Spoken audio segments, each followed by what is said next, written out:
వలయంలో కొట్టుమిట్టాడుతున్న వాళ్ళు, లక్షల్లో అప్పులు ఉన్నవాళ్ళు, లేదా తరచూ అప్పులవుతున్న వాళ్ళు ఎవరైనా సరే అమావాస్య రోజు నల్ల ఆవాలకు సంబంధించిన ఒక శక్తివంతమైన పరిహారం పాటిస్తే క్రమక్రమంగా మీ అప్పులన్నీ తీరిపోతాయని రహస్య తాంత్రిక పరిహార శాస్త్రంలో చెప్పడం జరిగింది.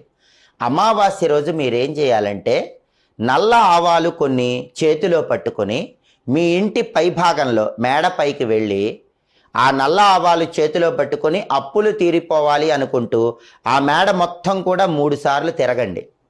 ఒకవేళ మేడ లేని వాళ్ళు ఎవరైనా ఉన్నట్లయితే అమావాస్య రోజు రాత్రిపూట 3 రోడ్ల కూడలి దగ్గరకు కానీ 4 రోడ్ల కూడలి దగ్గరకు కానీ వెళ్ళండి. ఆ కూడలి దగ్గర 3 సార్లు చుట్టూ తిరగండి. అలా తిరిగిన తర్వాత చేతిలో ఉన్నటువంటి నల్ల ఆవాలు ఒక్కొక్క దిక్కుకు విసిరేయాలి. అలా విసిరేస్తే క్రమక్రమంగా మీ అప్పులన్నీ తీరిపోతాయని రహస్య